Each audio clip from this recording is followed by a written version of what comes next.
Perkenalkan, nama saya Rifat Rashida Purba dengan NIM 0306232066. Saya dari Prodi PGMI 3 semester 3. Di sini saya akan menjelaskan materi tentang bencana alam. Pengertian bencana alam adalah bencana yang diakibatkan oleh beberapa peristiwa yang disebabkan oleh alam. Bencana alam dapat mengakibatkan hilangnya nyawa, kerusakan lingkungan, maupun hilangnya harta benda yang dimiliki oleh seseorang. Ada beberapa bencana alam yang sering terjadi di negara kita, yaitu berupa banjir, tanah longsor, gempa bumi, kekeringan, maupun tsunami. Ada beberapa bencana alam yang diperbuat oleh manusia, contohnya seperti banjir, atau mereka yang membuang sampah sembarangan di aliran sungai, maupun di selokan yang menyebabkan aliran air itu sendiri tersumbat hingga terjadi meluapnya air ke permukaan. Namun ada suatu peristiwa yang terjadi di negara kita yang dimana kejadian ini menyebabkan banyaknya kerugian hingga hilangnya nyawa serta rusaknya struktur bangunan yang terjadi di lingkungan tersebut. Kalau kita ingat pada tahun 2004 terjadi tsunami yang sangat hebat melanda di daerah Aceh dan di kota Palu pada tahun 2018. Pengertian tsunami itu sendiri ialah ombak besar yang terjadi karena adanya perubahan bentuk di dasar laut. Kemudian, tsunami ini terjadi apabila karena gempa atau letusan gunung berapi dan banjir di dasar laut.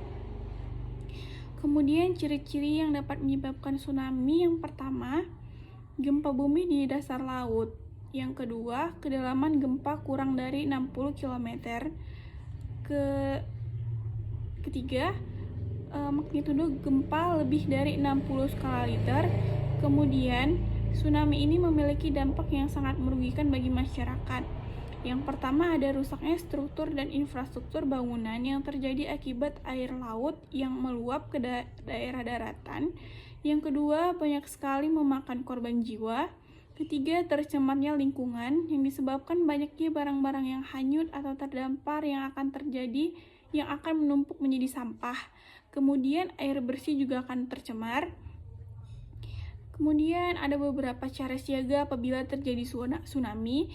Yang pertama, segera berlarilah ke tempat yang lebih tinggi atau ke tempat yang lebih aman jika kita berada di tepi laut atau berada di pinggir pantai.